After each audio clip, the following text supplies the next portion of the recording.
Hello and welcome to the Tarkir Dragonstorm limited set review. In this video, I will be going over every single multicolored card and, commenting on how good I think it's going to be in limited with a focus on draft specifically. But there's occasionally sealed content mixed in. Um, yeah, so if you haven't been here before for one of these, there are 5 tiers I use to go over the cards. Essentially, tier 1 is good and tier 5 is bad. It's a little different maybe from some of the other systems that are used, but it's one that I like. I think it's simple. It's sort of meant to be mirroring like when you actually take the cards in the packs because that's different from necessarily how strong they are at their peak or at their floor. It's really more about okay, when in pack 1 would I expect to take this card, and that's how we do it. And it's really more of an avenue to talk about the cards than necessarily a end all be all rating. And with that out of the way, let's get started with All Out Assault. 2 red, white, black for an enchantment. Creatures you control get +1/+1 and have death touch. When this enchantment enters, if it's at your main phase, there's an additional combat phase after this phase, followed by an additional main phase. When you next attack this turn, untap each creature you control. So essentially, you get an extra combat phase the turn that this enters. Um, it gives all your it's an anthem and it gives death touch. That's very powerful. The concern with this for me is that it's a 5 mana card that doesn't like directly like support itself. It's really sick as like a finisher. And you could convince me to move it a little bit higher, like to tier 2. But the problem is in this format, because it's a 3 color set, it makes like the 3 color cards almost harder to take first than if it was a 2 color set because you're kind of locking yourself in more, right? Like when you take a 3 color card in a 2 color set, you can be like, okay, well, I'm base. You could be any of the 3 base pairs as your base. But in this set, there's only 2 um, real base pairs per 3 color. So you're like, there's less flexibility with these. Now there is more fixing, so it kind of like offsets that to a certain extent. But like this is good. I think this is good. I get scared about mana cost and card that doesn't necessarily immediately impact the board. It is very good with all the stuff Mardu's doing though, right? Mardu makes these tokens that attack the turn they come in and they leave. This gives all those death touch and it's very powerful. I should probably just put this up. I think this is just too much damage. I think I will move up to tier 2. All right, so that's it. I do think like this is the type of card that you could pack one, pick one, and not feel too bad about. Because again, just giving I think the death touch is really what does it for me. I think if it doesn't give death touch, I'm just out. But the fact that it gives death touch, and I'm just in. I'm in on this, but with the caveat that obviously the colors make it difficult. Armament Dragon, 3 white, black, green for a 3/4 with flying. When this creature enters, distribute 3 +1/+1 counters among 1, 2, or 3 target creatures you control. So this is expensive. It's a 6 drop. That's the concern, right? Because everything else about this is great. You get to distribute the counters however you want. You don't need to have 2 other creatures. You can put all the counters on this if you want to. You can whatever. Um, the concern is the mana cost. Like, can you take a six? Can I put a 6 drop in tier 2? Right, a 3 color 6 drop in tier 2, and I probably shouldn't, and I probably should move this down because again, for like what I'm talking about with the mana base, is this good? Yes, but is this gonna like get me into Abzan? I think it's like it sort of reads as powerful enough to do that. It sort of reads as the type of card that's like, wow, this is kind of like a sick finisher, but it's like, do you really want to start here? This really locks you in. It makes it really hard to draft. I think it's probably not quite at the level of deserving to be here. So we will for color reasons move it down a bit. So kind of like the inverse of the last card where I'm like, I just don't think I just think that the premium that you're paying to take this card early is too high. I think despite how powerful it is, and it is really powerful, it's a very powerful card. It's a lot of rate, right? You can a 6 mana 6/7 flyer is a lot of rate. That by itself would be good I mean, as a monocolor card, I think it would. Just the three colors, and three colors is less bad when it's a six drop as opposed to a five drop, like as opposed to like a three drop like some of these are. Like the color requirements are less bad. Green is one of the colors that allows for fixing more. This one you could convince me either way. You could convince me I've moved it too low, or you could convince me that I've adjusted correctly here. But we will see. We will see. Auroral Procession, three or no, green blue for an instant. Return target card from your graveyard to your hand. So there's a whole thing with cards leaving your graveyard and this type of thing. Um, this is just really low on the rate side of things. It's really bad. Like 2 mana return something like a 2 mana spell to return something from your graveyard to your hand. Not great. Yes, it hits spells. That's kind of usually more of a constructed thing in terms of how relevant it is. Like in limited, yes, there's going to be good spells, but a lot of the good spells in this set actually have harmonize or different flashback essentially, which kind of makes that part of the card worse. Obviously, this is fine, and the fact that it's two colors is good. I just think this is not a priority. I think this should not be a priority. I think you want to take your good cards first, and then you want to take your recursion second. And this is kind of recursion, so I'm just not that excited about it. Though I don't think it's not like and again the rate is a little low. It's 2 mana to draw one card. The thing has to already be in your graveyard. You have to want it back. There's a lot of stuff that like interacts with graveyards in this set actually. There is exile as well, so I'm a little down on this. Although it does synergize with what blue and green are doing. Awaken the Honored Dead. Sultai mana, black, green, blue for in it. Saga. Chapter 1, destroy target non-land permanent. Chapter 2, mill 3 cards. And then Chapter 3, you may discard a card. When you do, return target creature or land card from your graveyard to your hand. I mean, this is just great, right? You just get a lot of value. Again, with the mana cost, it concerns me, but this one I think is worth it, right? I think this one, hitting any non-land permanent, there are a lot of relevant enchantments in the set. That's relevant. And also, 3 mana to do that, very strong. Obviously, again, the colors matter, but Sultai should be one of the easier color pairs, like color trios to make work, right? Like this should be the one that's easiest to cast, because of just the fact that green is here and green fixes the best. So I do think I'm willing to put this in tier 1. Removal spell, a lot of value, pretty efficient. You don't necessarily really want to be casting these type of cards on turn 3 anyway, so it doesn't really matter so much that this is 3 colors of mana. At least is my feeling on it. Barren Steppe Siege. 2 white-black for an enchantment. As this enters, choose Abzan or Mardu. If you choose Abzan, at the beginning of your end step, put a +1/+1 counter on each creature you control. And Mardu, at the beginning of your end step, if a creature died under your control this turn, each opponent sacrifices a creature of their choice. This seems sick to me. There was an enchantment in Streets of New Capenna that was, I think, blue and green, and it was basically, I think it was 3 mana and blue and green. No, it was blue, green, white. I believe it was the Bant enchantment that did the Abzan part of this, and it was one of the best cards in the set. That ability is just really strong because you just threaten to end the game, basically. It's like, well, if my creatures survive for 2 turns, I'm basically winning because it triggers this first turn. That's huge. It doesn't. I think that one untapped the creatures too, or something. That's the card from Wilds of Eldraine that does that. But this is similar.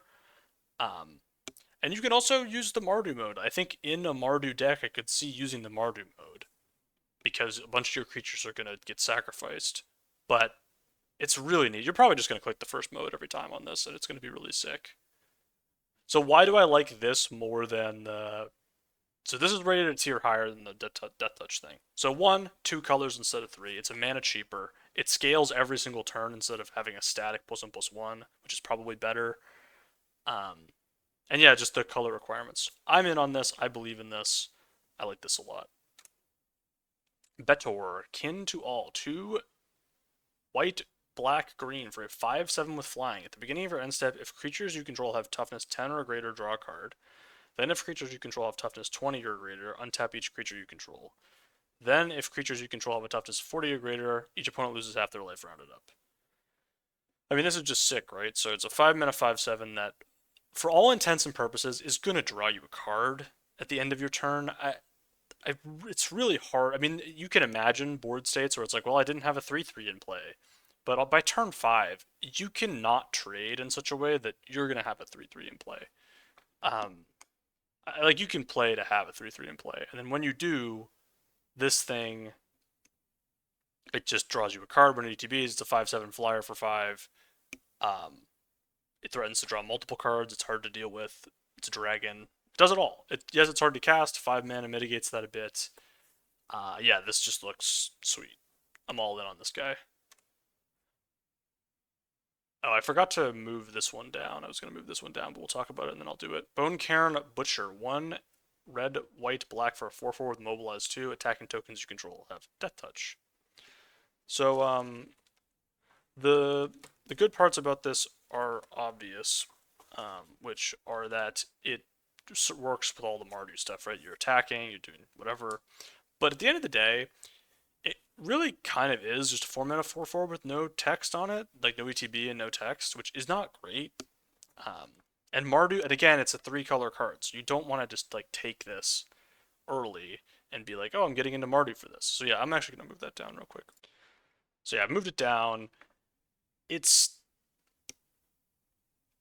I still think it's going to be decent in a Mardu like deck. I just think you're not getting into Mardu for this. I think this is similar to the Abzan Dragon, where it's like I'm not taking this in my. I'm probably never first picking this, and yeah, like the tier 2 cards. Like you don't really want to first pick, but you're gonna first pick pretty frequently. I don't think I'm ever first picking this over a mono or 2-color card. I just don't think it's ever happening. So yeah, I think tier 3 is the right place for this. Call the Spirit Dragons. Wooburg, for an enchantment. Dragons you control have indestructible. At the beginning of your upkeep for each color, put a +1/+1 counter on a dragon you control of that color. If you put +1/+1 counters on 5 dragons, this way you win the game. So, this card looks really bad, but I think there are enough dragons in the set that it's I I kind of believe in it. I kind of think it could do. I kind of think it could be not completely unplayable. Making your dragons indestructible is very powerful. It's worse than we talked about, like the black white enchantment that does this at the end step, which is way better than your upkeep. I don't care about the winning the game uh, text, but I mean, if you have 1 dragon in play, 5 mana, your dragon is indestructible now, and then your dragon grows every turn. It just seems like it's going to be really hard to deal with. Now I originally had it in tier 5, and I've moved it to tier 3 because it's not just going to be like, oh, I'm pack one pick oneing this and jamming it, but I I kind of like it. I don't know. God, it sure does nothing if you don't have dragons. It sure does not do anything if you don't have any dragons in your deck. So you need to have at least 7 dragons in your deck for this to work. But there are ways to play 7 dragons so in your deck and have it that be functional in this format. So I think this is actually not completely unplayable. I should probably put it back to tier 4 though, which is where I had it for a bit. But the thing is when it works, it's extremely powerful. I'll leave it. I'll leave it here. I think it's fine. I think this is fine, and if you're doing the thing, it can work. It's like a build aroundy type card, but I don't. The part of the problem is you're gonna have to like. I'm probably never gonna play with this because you have to draft it. You have to pack one pick one it because otherwise someone's gonna take it. But you shouldn't pack one pick one it because it's just not that good. If you do, so yeah. Quarry Mountain Stalwart. 1 red white for a 3/3 with flurry. When you cast your second spell each turn, this creature deals 2 damage to each opponent and you gain 2 life. Not especially exciting. I'm never excited really about the the second spell stuff. This one, I mean, it just doesn't do it for me. 3 mana 3/3, no text on ETB, not good. And then, I mean, the draining is very strong. And on turn 4, double spelling is going to be somewhat frequent. You can go 2-drop 2-drop, trigger this. It does the thing, and you're happy. But the downside of never getting to do that because it just dies or whatever, I think is significant, and I am not excited about it for that reason. Also, you just are never playing this in Mardu. I don't think you're ever playing it. You're only playing it in Jeskai, which, like, the whole point of these like guys in the two color pair, the signpost in the set. There's only five of, or no, there's not. There's five color pairs that have them because they're enemy colors. Instead of usually there's 10. So like this is supposed to go in both Jeskai and Mardu, but it doesn't really do that at all. It only goes in Jeskai, which makes it a lot worse from a drafting standpoint as well. Death begets life. 5 black, green, blue. Destroy all creatures and enchantments. Destroy a card for each permanent destroyed this way. So it's 8 mana for a Wrath, and then you draw a bunch of cards. This is probably fine. I should probably upgrade this.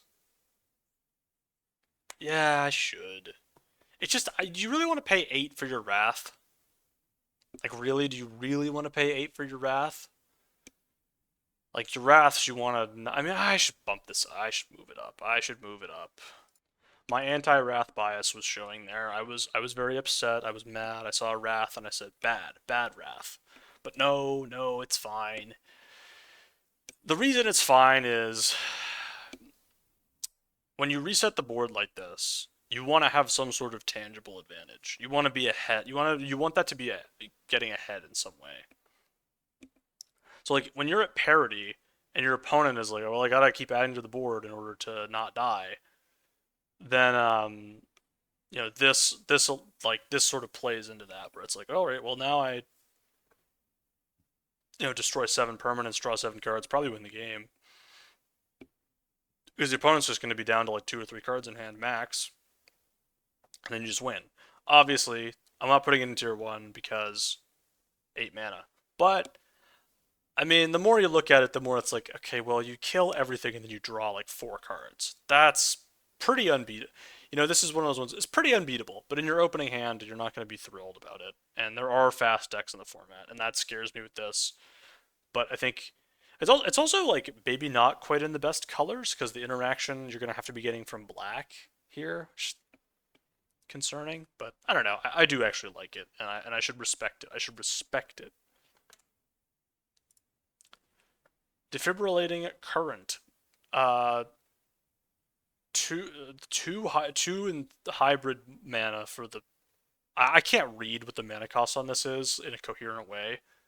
It's the Mardu guy of this cycle. That's how you can see it. I can't. There's not a good way to indicate what the mana symbols on this card say. For sorcery, it deals 4 damage to target creature or planeswalker, and you gain 2 life. So it's on average going to be like a 4 mana. You could like I would take this and just play it as a 4 mana deal 4 gain 2.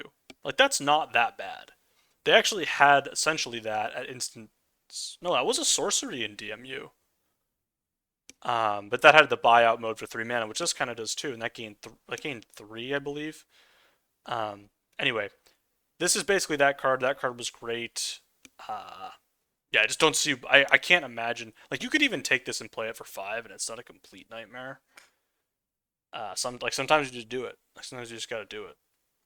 And I like this quite a bit. And I think taking it early is kind of easy because you take this. You could play this in Abzan for sure. You could play this in Jeskai. I think Jeskai might even be the best home for it, other than Mardu. So yeah, like it. Disruptive Stormblood. Oh, I need to put this back down to tier. I need to change some of these too. 4 and a green for a 3/3 with flying. When it enters, destroy up to 1 target artifact or enchantment, and has a black omen spell to destroy target creature with power 3 or less. So this is not an adventure, it's an omen, it's different. When I rated these first, I thought they were adventures. They're not. They're just templated exactly the same way. Not confusing at all. I didn't really like. I see the reminder text that like is underneath the omen piece. Kind of like I didn't read that. I gotta bump it down a tier because it's not just drawing you a card. Basically, I would take this and play it as if it's the black sorcery speed removal spell because that's a pretty good black removal spell regardless for 2 mana, even though it's a sorcery. And then at 5, at some point later on in the game, you just cast this 3/3 flyer. Cool, you know. Like you will eventually. Like the one nice thing about omens is they're not card advantage, but they are kind of card advantage because they put the spell back in your deck and they make your draws better. So if you hit the right number of land drops, right? If you have so like omens actually may make you want to play more lands in this set than usual because you want to keep hitting your land drops, but and these give you like more like things to draw in the late game. It's kind of minor because there's not that many of them. There's like 10 or something. There's probably more than that. There's a cycle at common and then I think there's a cycle at uncommon, which is this. So there might be more than 10, but there's not a ton of them. But something to call out. Dragonback Assault. 3 green, blue, red enchantment. When this enchantment enters, it deals 3 damage to each creature and planeswalker. Landfall. Whenever a land you control enters, create a 4/4 dragon creature token with flying. So obviously this is great when it works, and if you keep hitting your land drops past land 6, you're going to win the game. This is another one where I'm like, should I just put this higher? Should I just move this up? If it was dealing 4, I would be like super in. The fact that it's 6 mana, deal 3, just there's a lot of stuff that survives that. And then you are just taking like and if you don't hit a land next turn, which is not the like it's not crazy to think that you could miss on this. This is another one that's tough. This is another tough one because obviously the upside is insanely high. And I think I've come in too harshly on it because I just see the 6 mana and it does do something when it enters, right? It's not doing nothing. And then let's say every other turn you get a 4/4 for playing a land. I mean, that's pretty dang good. You start making 4/4s. Yeah. It's not like it's hard to play. There actually are a bunch of spells that allow you to get more lands and play 2 in Teamer. I think this is great. It could even, honestly, it could end up even being tier 1. I gotta believe in these type of effects. I think you just have to believe in it, and maybe I'll get proven wrong, and that's okay. But for now, I'm believing. I'm choosing to believe in the power. Like dealing three is just like not quite the right number. There's also no choice on that, so like you can kind of get owned, but that's not that huge of a deal. Dragon Claw Strike.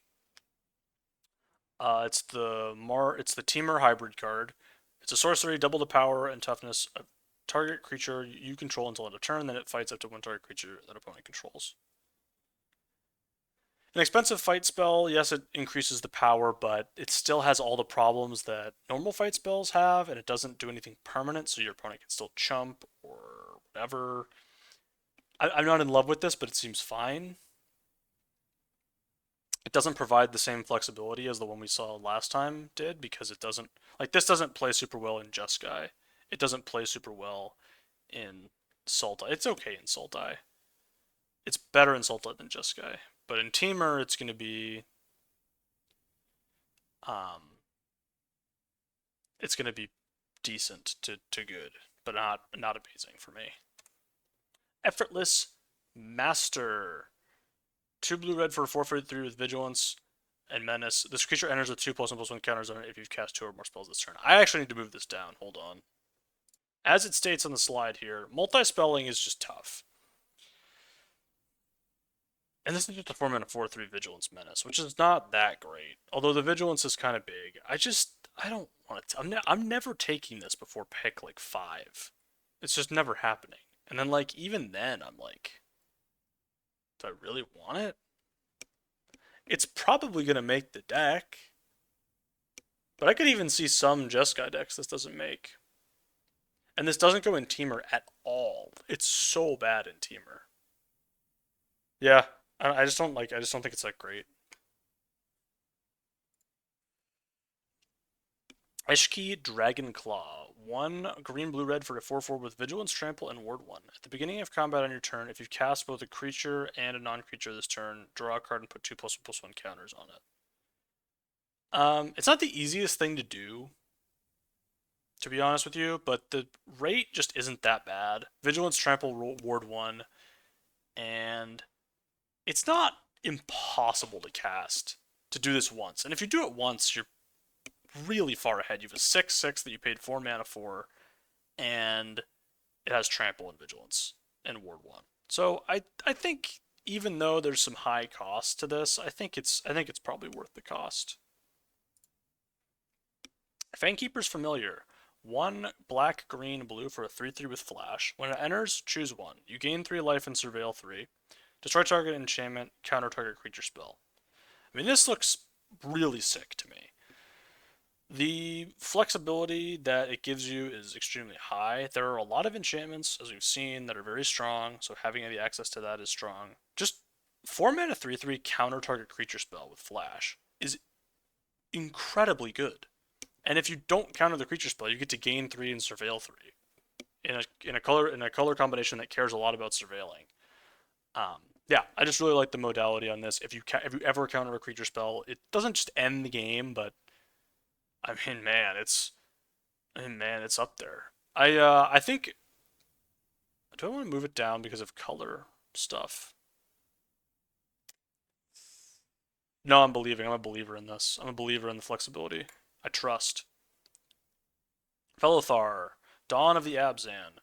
It has cost 1 of each Abzan mana for a 3/3 with Trample. When it enters or attacks, you may sacrifice an unland permanent. When you do, put a +1/+1 counter on each creature you control. That's pretty sick. That's a pretty sick ability. The problem is you gotta sack an online permanent. Now there are lots of ways to do this, especially in black and white. There are lots of ways to sacrifice permanents, non-land permanents, especially when you attack, because you can stack the attack trigger to mobilize and then sack and then whatever. So that's really good. This works really well with mobilize. The problem is mobilize, not the Abzan mechanic. It's the Mardu mechanic. So that's not a perfect fit here, but there's going to be some overlap with it. I don't know. This kind of effect just tends to play really well. It's also just a 3/3 trample for 3/4 mana for 4 mana. Let's call it 4 mana. It's 3, but it's actually 4. So just the ETB is great. So I think this is going to be very good. Flamehold Grappler, Jeskai mana for a 3/3 with first strike. When this creature enters, copy the next spell you cast this turn. When you cast it, you may choose new targets for the copy. You need a lot of things to go right for this to do anything. So obviously 3 mana 3/3 first strike is a good rate, but again, I talked just with the last card, said it's kind of a 4 mana 3/3. This is kind of a 4 mana 3/3 in a lot of ways. First strike, good ability. The fact that it can do this, you generally are going to need to be on 5 mana to copy a spell. Profitably, which is, you need a 2 mana spell, which is not impossible, and it does copy any spell. It copies creatures, it copies whatever, which is good. That's a good thing to have access to. But it just doesn't excite me. It doesn't spark. Like it just kind of feels to me like, oh, this is gonna hit the battlefield a lot of the time, and you're gonna just not have the color requirements to cast all your stuff, and you're gonna feel bad. In a deck with really good mana, this is gonna be great.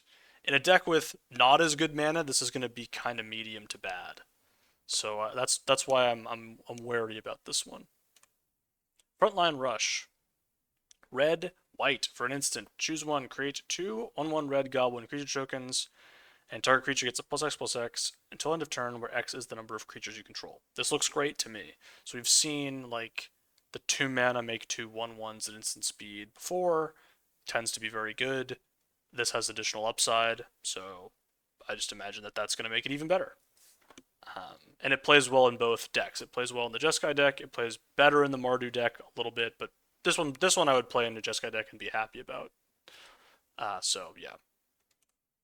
Frostcliff Siege.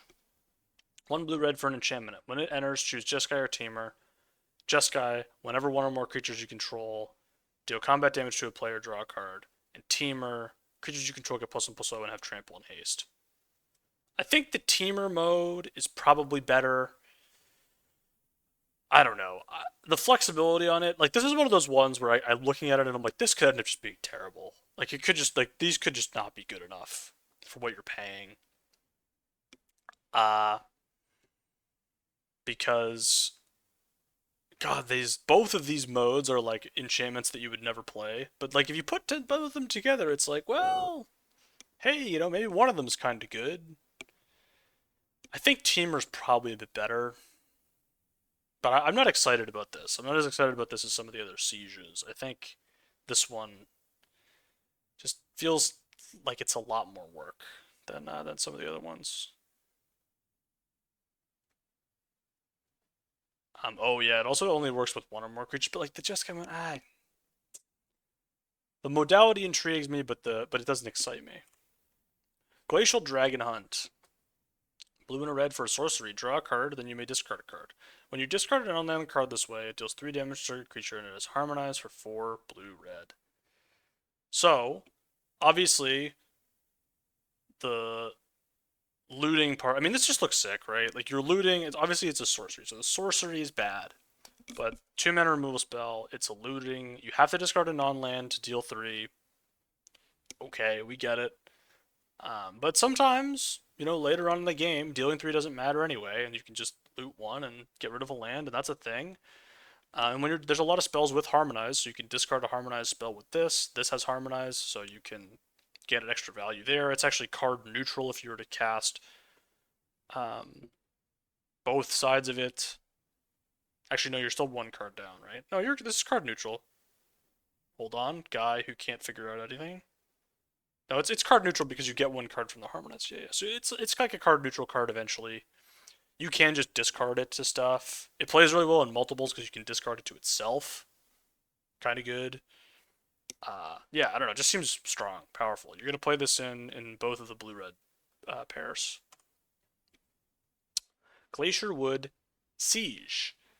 1 green-blue for an enchantment. When it enters, choose Tamer or Sultai. Tamer, when you cast an instant or sorcery spell, target player mills 4 cards, and Sultai, you may play lands from your graveyard. This is just not that good. Tamer has a hard time. Like, it's gonna just be hard. You're not doing anything. You're not impacting the board in any way. So playing lands from your graveyard is all cool and fine, but it's not gonna win you the game. Kind of sweet with the mythic rare enchantment with landfall, but other than that, it's not as sweet. And this is kind of a cool vintage cube card. Maybe I don't know. Are they gonna put this thing in the vintage cube? It's just a worse uh, Crucible of Worlds. Maybe it's slightly better. I don't know. You'll have to ask them. You're not asking me. Gurmag and Nightwatch. It's the Sultai hybrid card for 3/3. When it enters, look at the top 3 cards of your library. You may put 1 of those cards back on top and put the rest in your graveyard. This is a huge no for me.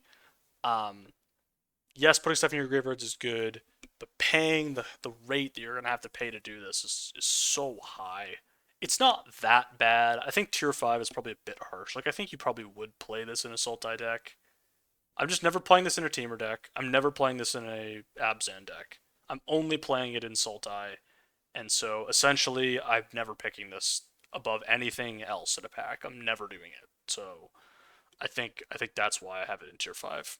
I'm actually going to leave it there. Even though it might be better than that, I'm just going to leave it. Hardened Tactician. 1 white black for a 2/4. It has the ability 1 colorless to sacrifice a token and draw a card. So this is uncapped. You can do this as many times as you want in a turn.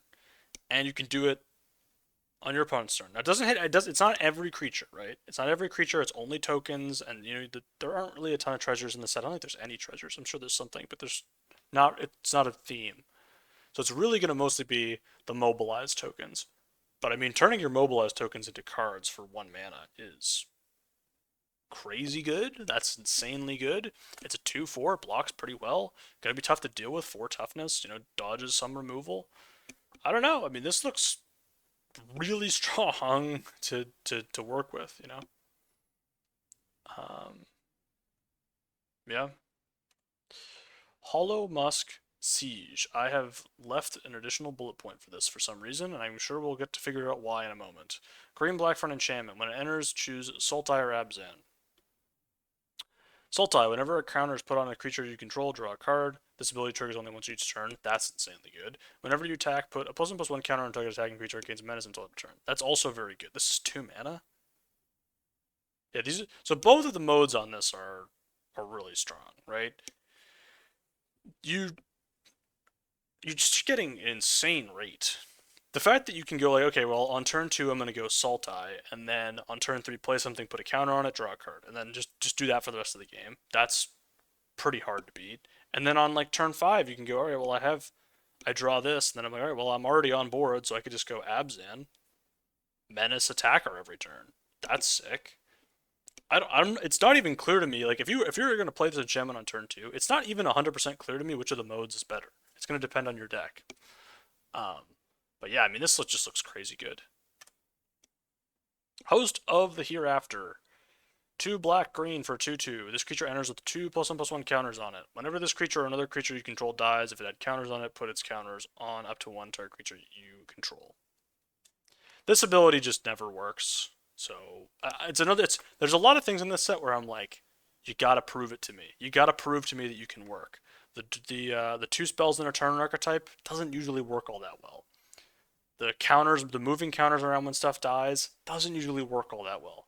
It's got to prove it to me. This has to prove it to me. It's a 4-mana 4/4 with no additional text. If it's on the battlefield by itself, that's a nightmare. That's a disaster. Any bounce spell completely destroys this. Um, Not excited about it. Just not excited about it. Well, I'll have to see. I'll have to see it to believe it. Inevitable defeat. 1 red, white, black for an instant. The spell can't be countered. Exile target non-land permanent. Its controller loses 3 life, and you gain 3 life. Very good. Exile, can't be countered. Cool. Does it all. Just does everything. Yes, the mana cost is prohibitive. That's why it's in tier 2 and not tier 1. If it were less mana cost prohibitive, it would be in tier 1. But it's great. It's a great card. Jeskai Brushmaster. 1 blue, red, white for a 2/4 with double strike and prowess. Very good combination of abilities, but has the problem that a lot of 4-mana cards do, which is that it does not have an ETB and is just very easy to remove. So I'm not that excited about it. Like I just don't think I think I'll play this in your Jeskai decks, but I don't think you're gonna get into Jeskai to play this. Yeah, I just don't think this is getting me into Jeskai really. Jeskai Revelation. 4 blue, red, white for an instant. Return target spell or permanent to its owner's hand. Jeskai Revelation deals 4 damage to any target. Create 2/1/1 white monk creature tokens with prowess. Draw 2 cards. You gain 4 life. And then this is a lot. It's a lot of stuff. There's a lot of stuff in this set where I'm like, I'll put it in tier 2 because of the color requirements. But again, it's just kind of like, yep, this is very powerful, but it's 7 mana and you need a bunch of colors to cast it. So that's kind of all I have to say about it. It's a cool win con finisher-y thing, and there are ways to do this. I don't think Jeskai doesn't excite me, so would I really want to take this pack on pick 1? Maybe not, but I'll try it. I'll try to make it work. Sim with this guy, I'll try to make it work. Jeskai Shrinekeeper, 2 blue, red, white for 3/3 with flying and haste. When this creature deals combat damage to a player, you gain 1 life and draw a card. Now there is a decent amount of flying and reach in the set, so it's not like this is going to work every single time. Kind of hard to imagine like not being able to set it up though, to get in 1 attack the turn that you play it. And whenever it does, it just like is great. It's just really good. So yeah, but like when it doesn't work, you're gonna be kind of sad. You're gonna be sitting there like, well, they have this. Well, they played the green thing with reach, so now it can't attack. That kind of sucks. But that's only gonna happen, 5-10% of the time, and then there's still going to be other ways to block it another percentage of the time. But I would say around like 60% of the time, this is just going to have a clean attack on turn 5, even with like no work. So the dragon type does matter too, especially in these colors. These colors have more dragon stuff that actually works. Karakic Guardian. 3 green, blue, red for a 6/5 flying vigilance trample. It has hexproof if it hasn't dealt damage yet. I mean, 6 mana, 6/5 hexproof, flying vigilance trample, pretty good, and it's gonna be hard to deal with this. Like, it's gonna be really difficult. Once this thing gets into play, it's gonna be almost impossible. It reminds me of the blue 5/3 from OTJ, where it just like it got into play and it was like, well, my opponent needs to cast a spell or whatever. It's like this thing. Sometimes it's gonna be like, my opponent needs to block with this, or I need to wait till their turn, and then they're always going to have untapped mana. and then it's not going to have hexproof. This just seems like it kind of ends the game when it gets into play. Now, that thing cost 4 and this cost 6. So this is worse, but equally going to be. I kind of can't believe they printed this. You know what I mean? It's one of those cards that I'm like, I feel like this is just how to make the people that aren't good at the game mad at you. It's just like really easy to make people that aren't good bad, like mad, because they can't do anything about it. The people who know what they're doing understand. Hey, you know what? That some in a lot of spots. Hey, you know what? Sometimes it goes the other way. You know what I mean? But like, you gotta, you are kind of, you're.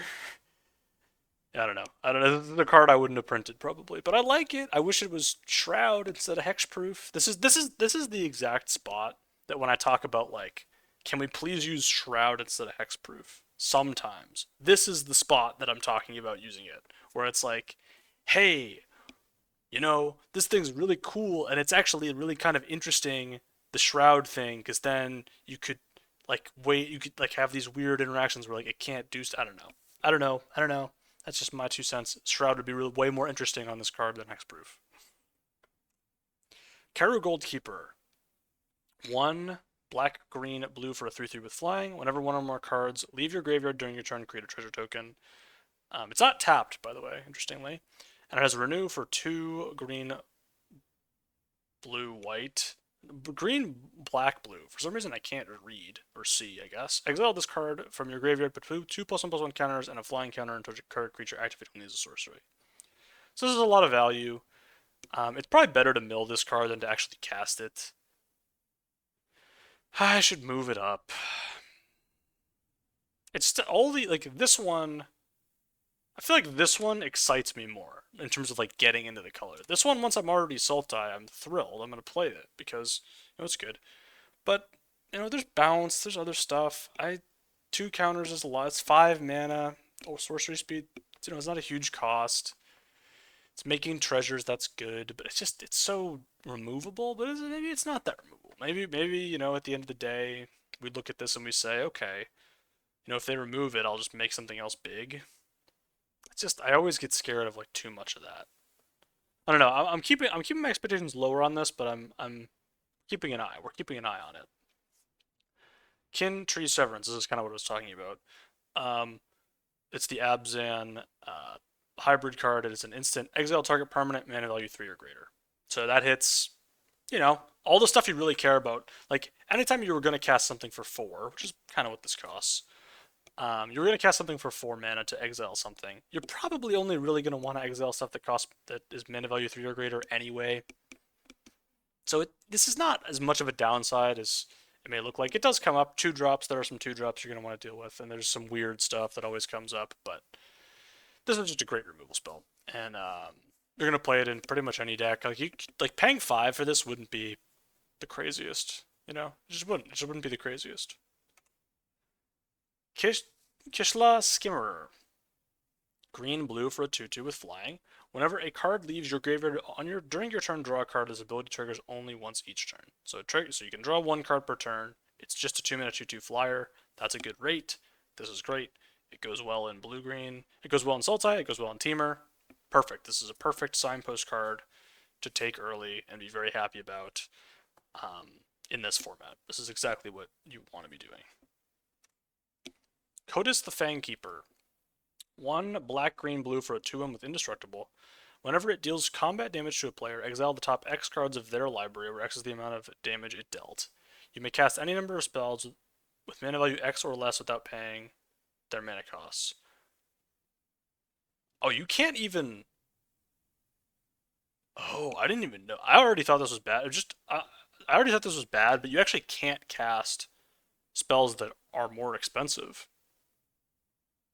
Wow, this is really bad then. Because sometimes it just bricks.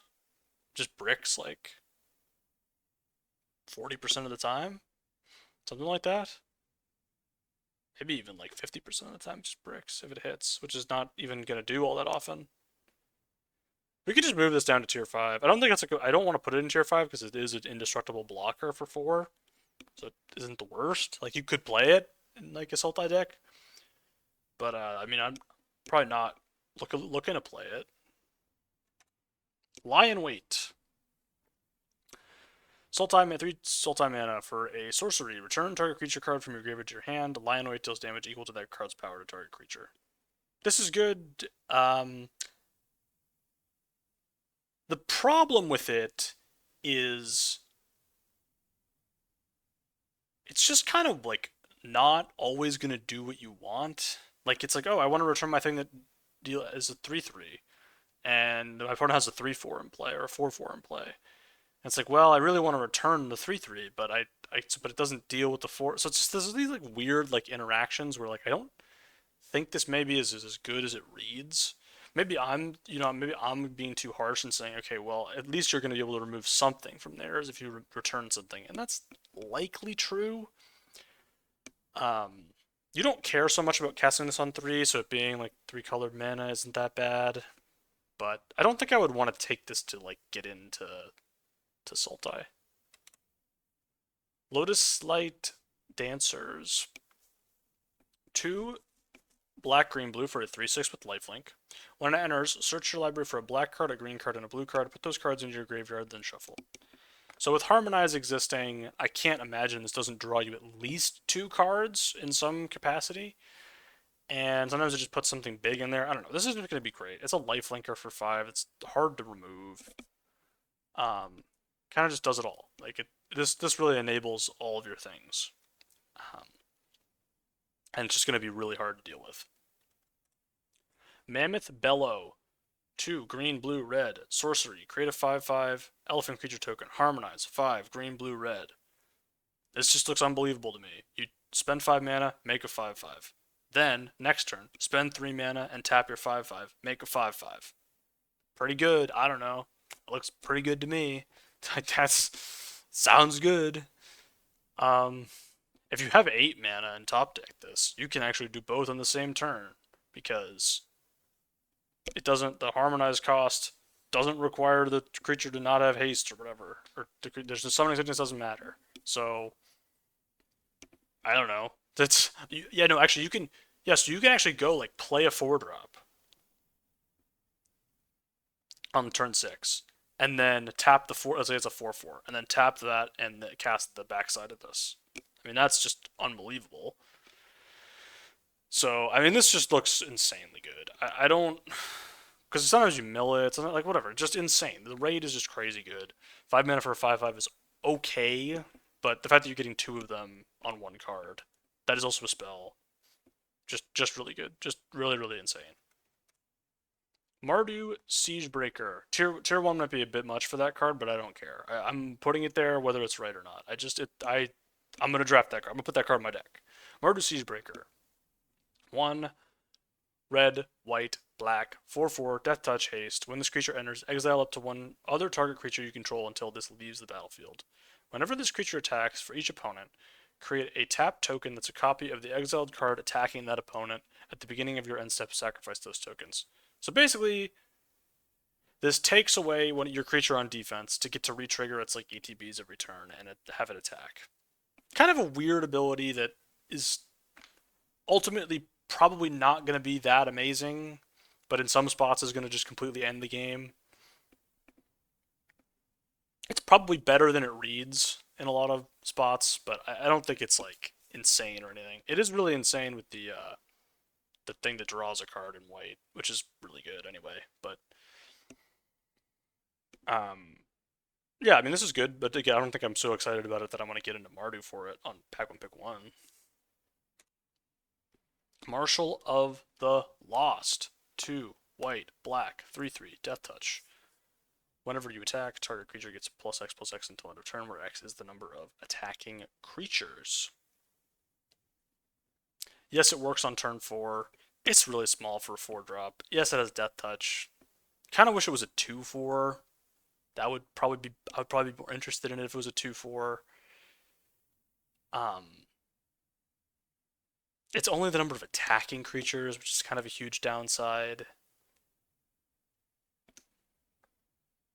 I don't know. This type of card doesn't excite me. I mean, this type of card reads like, oh, I'm on the draw, so on turn 4, I'm going to play a 3/3 with Death Touch, and I'm going to do nothing else. That reads like a disaster to me, so I'm not excited about this at all. Monastery Messenger. It is the Jeskai hybrid card. It is a 2/3 with flying and vigilance. When it enters, put up to one target non-creature, non-land card from your graveyard on top of your library. This type of effect is just not that good. Like, you're not drawing a card. Yes, it can get back something that's really strong, but like, even if this costs 3, are you thrilled? It's okay. And then you're like on turn 3, you play this, you probably don't put something back. Like, that's not good. And then you're paying to pay 4. I guess on turn 6, I don't know. I don't see it with this. I'm not excited about this at all, really. I don't think it's terrible. I don't think it's unplayable, but I'm not excited about it. Narset Jeskai Waymaster. Uh, blue, red, white for a 3/4. At the beginning of your end step, you may discard your hand. If you do, draw cards equal to the number of spells you've cast this turn. Just not that great of an ability. It really is just a 3 mana 3/4 with 3 different colors of mana symbol. I should probably move it down, actually. I think I actually will move it down. Yeah, so the thing with this is, like, it's hard to cast, and it also, like, the ability just doesn't really, like, you're just never going to actually do this. It's just not good. Sometimes later on in the game, it'll work, but for most of the game, it's just going to sit there. That doesn't excite me. And once you're top decking, it's not that good because you kind of need to, like, keep doing it. Like, once you're down to like 2 cards in hand, um, and one of them is a land, you're like, okay, well, now I'm casting 1 spell, and then you can discard and draw 1 card, and it's 1 extra card. But then you have to, like, but then around, 60% of the time, that's going to be a 1 land 1 spell in the top decking mode. So it's like you're drawing an extra card, and that's good, but you still have to want to cast the spells. It's just really hard to make this thing work. Neriv, Heart of the Storm. 1 red, white, black for a 4/5 with flying. If a creature you control to enter this turn but deal damage, deals twice that much damage instead. So it obviously works with the mobilize mechanic, very strong. It's just a 4 mana 4/5 flyer, very good. Doesn't really do anything by itself, but it is just kind of big. That's kind of the thing. It's kind of big, doesn't really do anything by itself. I like it, but I don't. I'm not super excited. Like, I think I'm unlikely to want to first pick this, but pick 2 through 5, which is sort of the criteria for tier 2. I could see like fourth picking this and being like, okay, I'm in for this. I start with a red card and a white card, and I'm like, okay, well, I could try this. I could see that, and just the rate is pretty good with 4/5 for 4. New Way Forward. 2 blue, red, white for a instant. Next time a source of your choice would deal damage to you this turn, prevent that damage. When damage is prevented, oh, it's only to you. Okay, it doesn't even do. Okay, no. This is just garbage. I originally had it in tier 5, and then I moved it up because I was like, oh, it's just any deal damage. No, it's only when it deals damage to you, which does not happen the turn that you want it to happen very frequently. When that happens, this deals that much damage to the source's controller, and you draw that many cards. This is like weird deflecting palm that draws you cards, but you can only use it in certain spots, and like I don't really want to talk about this because it's bad. Like, don't play this. Perenation. Perinash, I don't know, whatever. 3 white, green, black for a sorcery. Return target permanent card from your graveyard to the battlefield with a hexproof counter on it and an indestructible counter on it. So it returns any permanent. There are some enchantments that this matters for. It's expensive. It's an expensive reanimate. But hexproof indestructible on if you reanimate a dragon, like one of your dragons, with hexproof and indestructible, you're probably going to win the game. You're probably going to win the game when you do that because your opponent you're going to have a blocker forever, and you're going to have something that has a good effect. And so when you cast this on something good, you probably win. When you cast this on something that doesn't matter, do you win? Maybe. I mean, hexproof indestructible is basically unkillable. There's not really anything they can do. So when you cast this, you're probably winning the game. It's just 6 mana that doesn't do anything without any help. And it's the sorcery doesn't really matter that much. It's like a 6 green creature. Like, it's just kind of a weird, I don't know. Like, is this better or worse than the Abzan Dragon from earlier? Kind of feels like it might be about the same because the dragon, it helps, kill your opponent. It blocks better. I don't know. So like this I could see either of those being better, even though this is much more annoying and has a way higher upside.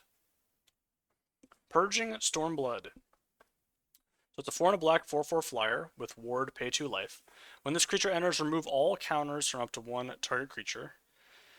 And it has an omen attached to it for 1 and a white. Target creature gets +2/+2 and gains lifelink and hexproof until end of turn. That combat trick is very, very strong. And the backside of this is also good. Like, I don't think I would ever cut this from a black deck, and I definitely wouldn't ever cut it from a white deck. So this is 2 strong 1-color cards, basically. And then when you get to play both, great. This just looks great. This just looks like a great card. I don't know. There's not a whole lot for me to say. Yeah, you only get one of the two, and then it shuffles back. But I'm happy with that. I don't need both. I don't need to get both. This was gonna be like my best card in the whole set when this was an adventure in my mind. It's not, but if it was, it'd be pretty good. Rakshaka's Bargain. So it's the Sultai hybrid card. Instant. Look at the top 4 cards of your library. Put 2 of them into your hand, and the rest into your graveyard. So this is just stock up, but a little bit worse. Maybe it's a little bit better. It's an instant, but it costs more mana, more colors of mana. Yeah, I should probably move this up then. Just the rate's pretty good. Like, obviously you see 1 fewer card than with stock up, but that doesn't really matter because you're getting 2 things into your graveyard. And this just seems insane, right? Like, for 4 mana, you'd probably play this. So, like, in any green-blue deck, you're probably playing this. In any green-black deck, you're probably playing this. So, that's like 4 of the 5 decks. Looks good to me. I don't know. Looks pretty sick. I'm just not that. I'm just not that worried about it. I guess it's only 3 of the 5 decks. But yeah. Good card advantage. Rediscover the Way. Blue, red, white for a saga. Look at the top first chapter and second chapter. Look at the top 3 cards of your library. Put 1 of them into your hand and the rest on the bottom of your library in any order. So that's draw 2 cards. Whenever you cast a non-creature spell this turn, target creature you control gains lifelink and double strike. Nope, just double strike. I don't know where I got the lifelink from. Just gets double strike. I mean, that's pretty good. It's, a 3 mana. I should probably move this down a bit. I mean, it's a lot of card selection. So you get to look at top 3, put 1 into your hand twice. That's a lot. Again, a lot. But you kind of need to be doing this and have a creatures in play and whatever. I mean, the rate is just so good that you're not going to be too sad about it. Just, am I really, really that excited about it? Am I thrilled? I'm not thrilled. I'm not excited. I think this is worse. I think this is worse than this card. I think this card is worse than this card. So I actually am going to move it down. I think not having the casting flexibility is bad, and I think even though the double strike is good, it's kind of like weird. So I just don't really buy it. I don't believe. Reigning Victor. It's the Mardu hybrid card. 3/3 mobilize 1. When it enters, target creature gets +1/+0 and gains indestructible until end of turn. Not very exciting, but kinda okay. Yeah, that's how I feel about this. I'm not excited about it at all. Reputable Merchant. The Abzan hybrid card. It is a 2/2, and when it enters or dies, put a +1/+1 counter on target creature you control. So it can enter as a 3/3. Yeah, I don't really like 3-minute 3/3s. I just don't like them. So I like the tortoise. I like the tortoise. It seems like it's just chilling though, man. I feel like this tortoise, like, it just wants to hang out. And as a result of that, I don't think it's going to be doing that great in combat. I just don't. I want this tortoise to be selling its wares. I don't want this tortoise getting involved in combat activities. Like, why is this merchant so big anyway? It's a 3/3. It's like I don't know. I'm very confused about this tortoise. I'm very, very confused. Anyway, Revival of the Ancestors. 1 black, white, green. I'm just saying the colors in any order today. There's no like order to the way that I'm saying them. I'm just saying them. I just see colors on the top right, and I'm like, I'm just gonna say them. First chapter, create 3 1/1 white spirit creature tokens. Chapter 2, distribute 3 +1/+1 counters among 1, 2, or 3 target creatures you control. And then chapter 3, creatures you control gain trample and lifelink until end of turn.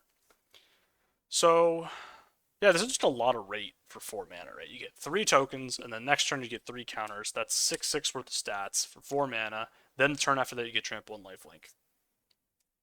Pretty good. That's just a lot. It's just a lot to like. 3 colors more than 2 concerns me. It's a very good card, but I'm concerned about the colors, and I'm leaving it at that. River Wheel Sweep. Blue. It's another Jeskai hybrid. There's a bunch of these. I should have just said, yeah, whatever. It's a sorcery. Tap target creature, put 3 stun counters on it, and then exile the top 2 cards of your library. Choose one of them until the end of your next turn. You may play that card. So it's draws a card and it taps something down and puts 3 stun counters on it. That's really good. It's a solid removal spell. It's flexible. I think I would play this in pretty much any blue-red deck. Not necessarily any red-white deck, but I think any blue-red deck you'd probably play this, and you're probably pretty happy about it. It kind of helps with the double spelly stuff because it like lets you see like more into your deck. So okay, well I exile this, and the next turn I can cast it with something else, so you kind of get more selection to help you do that. Kind of a thing as well. Just looks really good. Just looks like a very strong playable card. 3 stun counters is quite a bit. Roar of Endless Song, 2 green, blue, red for a saga. Chapter 1 and 2 create a 5/5 green elephant creature token, and then chapter 3 double the power and toughness of each creature you control until end of turn. Another 5 mana teamer spell that just makes 2 5/5 green elephant creature tokens. There's just a lot of that going on in teamer. Apparently, they're just making those. They're just printing them. Yeah, this is sick. You're getting 10/10 worth of stats for 5 mana, and then you also just kill your opponent if you live to have there be the 3rd chapter. So I don't know. This is insane. This is the type of card that I'm looking for when I'm like, oh, I want to get into teamer for this. This is what we're doing. We're getting into teamer for this guy. Yeah. Runescale Stormblood. 3 in red, 2/4 flying. When you cast a non-creature spell or a dragon spell, this gets +2/+0 until end of turn. And then it has Chilling Screech for 1 and a blue, which is an omen. Counter target spell, mana value 2 or less. So I should move this. I had this in tier 3 and then I moved it down. I should move it back up to tier 3, and I think I will. The thing is, it's a really bad. Like, the body is not that good, and the spell is just not that good either, because, like, God forbid you're on the draw. Imagine being on the draw with this thing. Oof. On the play, this is, like, not even that good. Because you don't want to play your 2 drops. You don't want to be holding up. Like, I just hate the counterspell is just not. It's just not good. It's not that good. And like the dragon is not that good either. It's okay. It can like be big, but it's a 2/4 on blocks that just dies to anything. No, I'm leaving it in tier 4. It's bad. I'm leaving it. I'm leaving it here, and I hate it, and I'm being a hater. Madge, Severance Priest, which I'm a joke. Anyways, white, black, green for 3/3 with Death Touch. When this creature enters, target opponent reveals their hand. You may choose a non-land card from it if you do exile that card. When this creature leaves the battlefield, the exiled card's owner creates an XX white spirit creature token where X is the mana value of the exiled card. So this can bite you pretty bad. Like if you were like, oh, I want to take my opponent's 7 mana busted enchantment so they can't cast it, and then they draw a removal spell and kill your 3/3, and now they have a 7/7 in play. That's bad. That's a bad scene. Fortunately, what you're going to be doing most of the time is casting this, take the removal spell that costs 3 mana. They eventually kill it, and then they get a 3/3. But they didn't have to. The thing is, they didn't have to pay for it. That's the concern. The fact that they don't have to pay for the token in any way is a concern. And you can also choose not to exile anything, which is also kind of interesting. Like, that's good. It's good that you have the choice, because sometimes you're not going to want to. There will actually be times where it comes up with this. It's not going to be frequent, because even if you eat a removal spell, making them overpay for removal spell. Like, eat their most efficient removal spell. What you want to do with this creature is take their most efficient removal spell. That way they have to overpay to kill it, and then the thing that they're getting back is smaller. You don't want to take necessarily their best removal spell, most efficient. That's what you want to do. But But yeah, maybe I could move this down even. It is just a 3/3 death touch. But like, is that even that good for Abzan? I'm not sure that it is. I'm really not sure that it is. I'm really not sure that it is. I'm moving it down. I'm standing up for my rights. All right, on to Shiko, Paragon of the Way. 2 blue red white for a 4/5 with flying and vigilance. When it enters, exile target non-land card with mana value 3 or less from your graveyard. Copy it, then you may cast the copy without paying its mana cost. So 5 mana 4/5 flying vigilance. When it enters, you're gonna get to draw a card and cast it. Basically, yeah, it has to be from your graveyard, but it's any non-land. I just think this is great rate. Like the rate is just so good on this. You're getting a 2-for-1. You're getting a flying vigilance. It's a dragon. Is tier 1 a bit aggressive? Maybe, but you're kind of getting it all. You're getting it all back, and I think this is just a lot of value. Skirmish Rhino. White, black, green, 3/4 trample. When it enters, each opponent loses 2 life. You gain 2 life. It's very good. The problem is, are you always going to cast it on 3? No. It's a lot harder to cast than Siege Rhino. Siege Rhino was great. And part of the reason for that is 4 mana, a lot easier to make 3 colors work than 3 mana. It was one of the, I think it was like one of the best, might have been the best card in the set. This will not be the best card in the set. I can guarantee you that this will not be the best card in the set.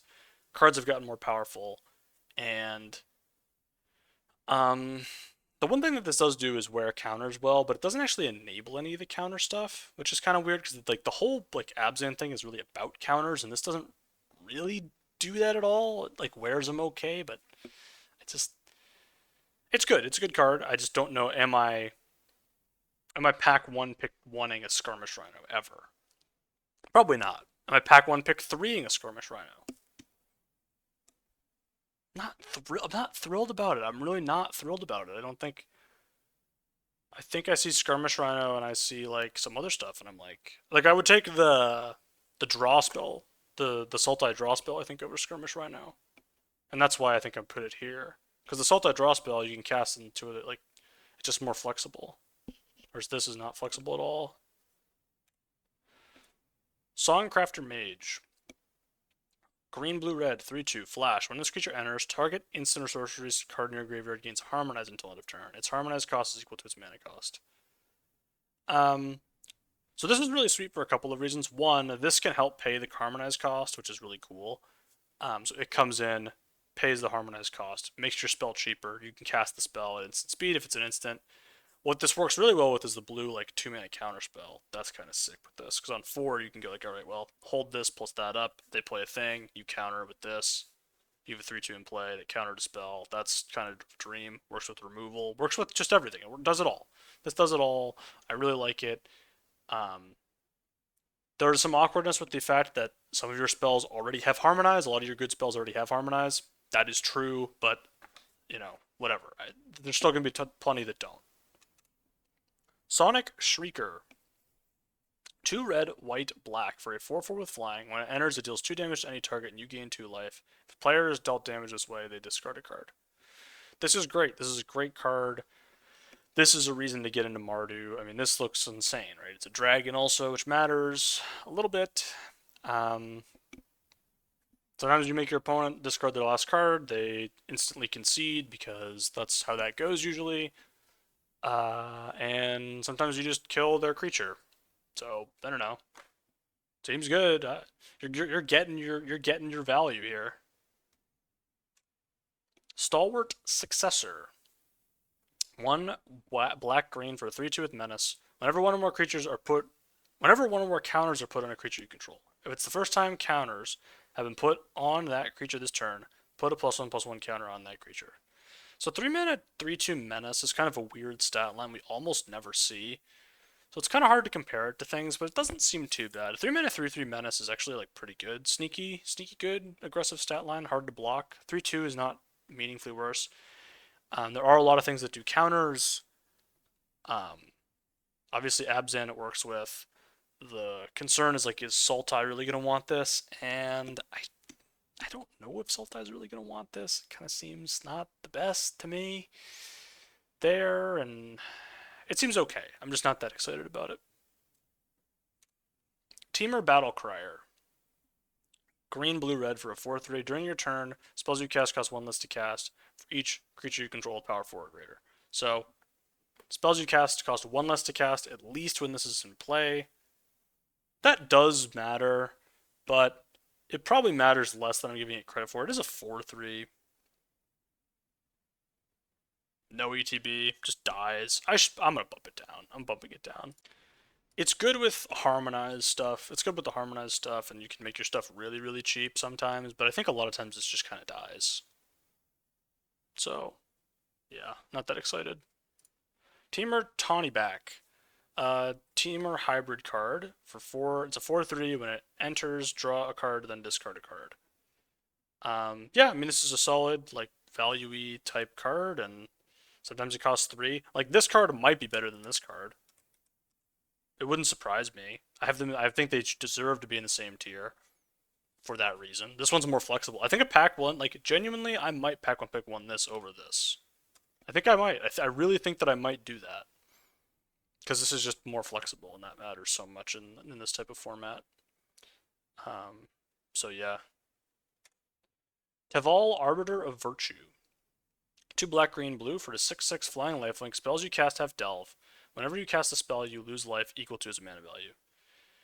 So this can be risky, and you can end up losing the game as a result. But I mean, 5 mana 6/6 flying lifelink is probably just good enough. Like I just don't think that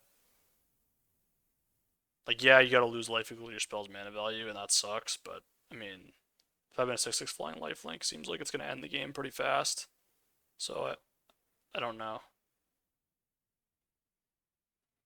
And you lose life equal to mana value, not cast it. So like if you cast it for 5, you'd still lose 5 even if you delve for 4. Like it's not gonna, it doesn't reduce um the mana value like when you delve stuff.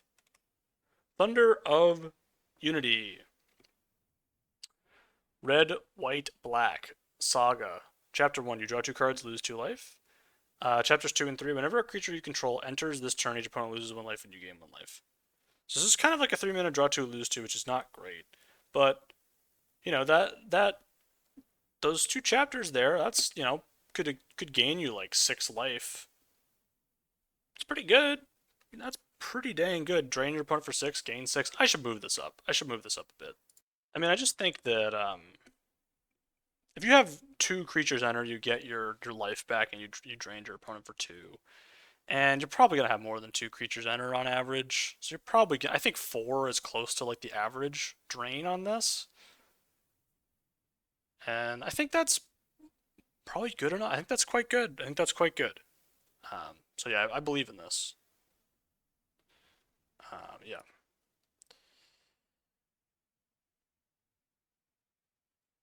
Twin Maw Storm Brood.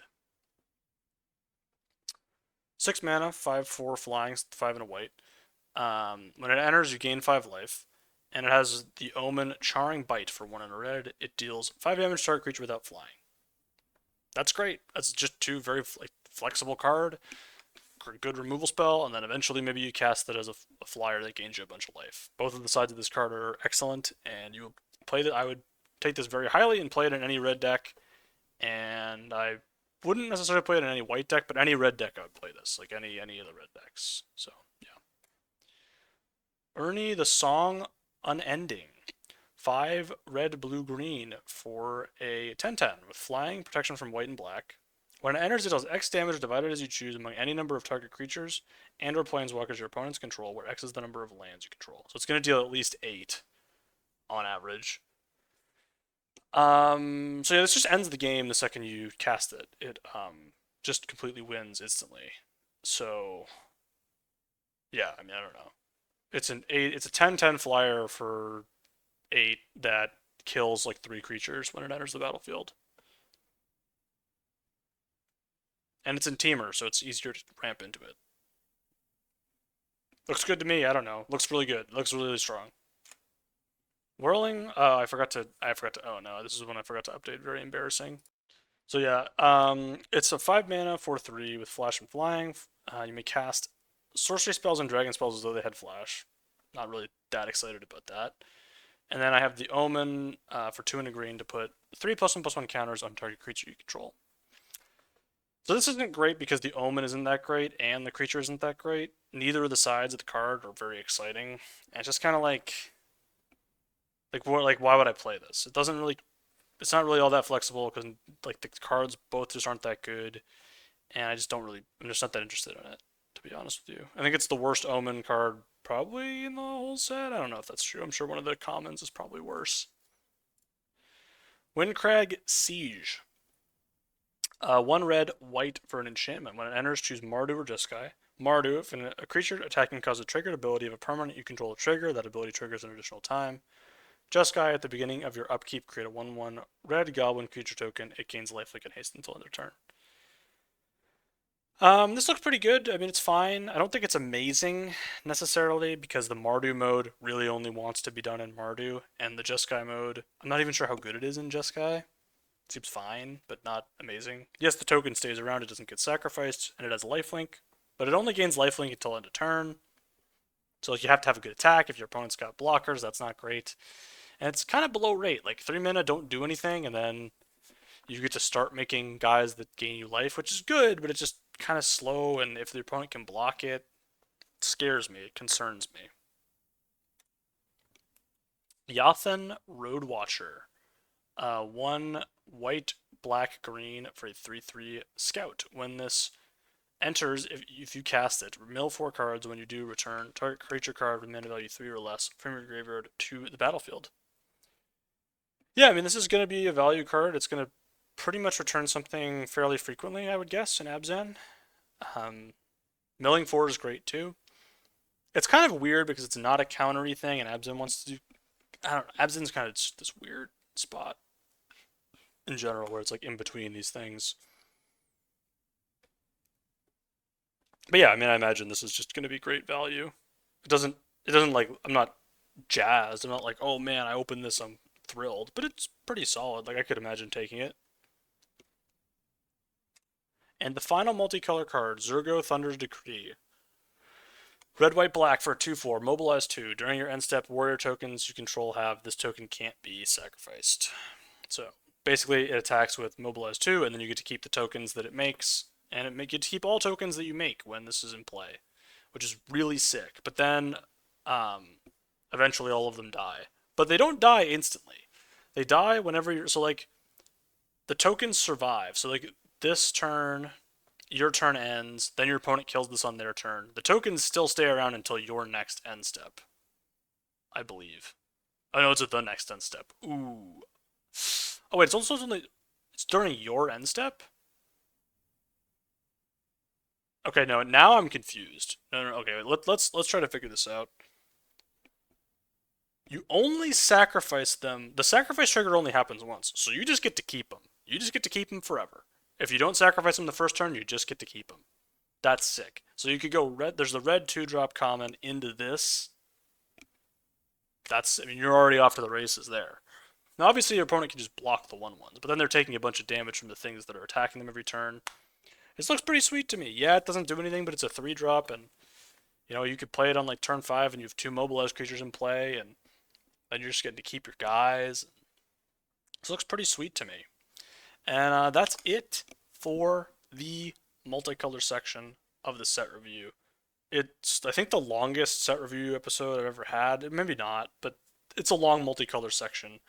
All of the other sections will be shorter as a result because, yeah, this is where a lot of the cards are. Thank you for watching. I appreciate it. If you enjoy it, there will be other set review videos coming in the future. See you.